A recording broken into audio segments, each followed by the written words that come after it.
A chi-squared test for independence is used when we have two categorical variables and we're looking to tell if they're related somehow. That is there an interaction between these variables, meaning they're dependent, or is there absolutely no association or relation between them, meaning they're independent? Chi-squared tests for independence are going to rely on a contingency table, which means our very first step before we even do the test is to go ahead and find what are called our expected values. There'll be a separate video explaining how we do that. We find the expected values because it turns out we have some assumptions we need to meet in order to be able to even run a chi-squared test for independence. The first assumption is what we call the 10% rule. And that is, when we look at our sample, it can be at most 10% of our actual population. So that is, we have a restriction on how big our sample can be. It can't be like 20 or 15% of the population. At max, it can be 10% of the population.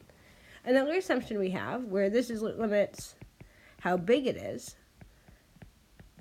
a restriction on how small it can be. That is, we need our expected count to be at least 5. Now, there's a little bit of a caveat to this, and that is it's okay for maybe 1 or 2 of our expected counts to be under 5. At most, 20% can be under 5.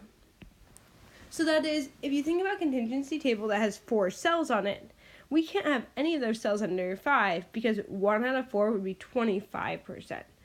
So once again, we're hoping all of our expected counts to be at least 5, at most 20% under 5. Now, if we meet those assumptions, we can go ahead and start our test. The first step to our test is to list, and we'll list R, which is the number of rows in our table, and C, which is the number of columns in our total.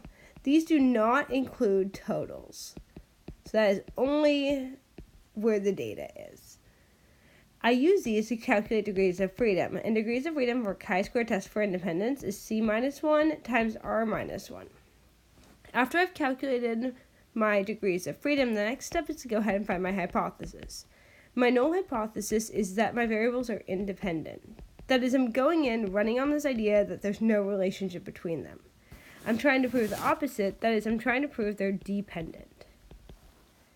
After I've listed and come up with my hypothesis, the next step is to go ahead and find my test statistic.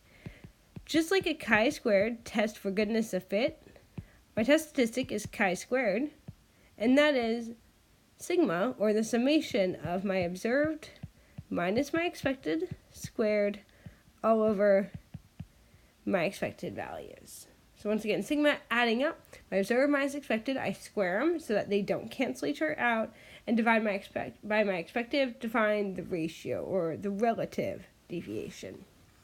After I find chi-squared, the next step is to find my p-value. And the fifth step is my conclusion. My conclusion fits the same basic model all of my hypothesis tests have. That is, I compare my p-value to 0.05. If my p-value is less than 0.05, I will reject H0. What that means in this hypothesis test is I'm rejecting the idea that these are independent. If I'm rejecting the idea that they're independent, that means there is enough evidence to say they're dependent.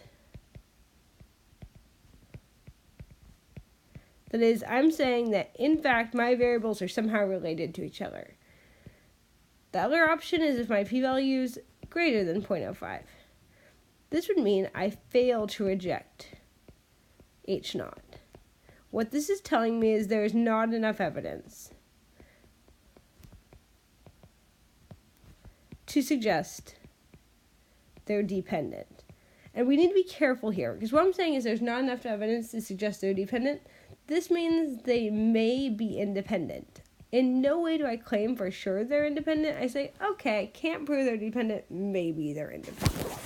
This outlines my 5 steps for my chi-squared test for independence, as well as the assumptions I need to make so that my test works out.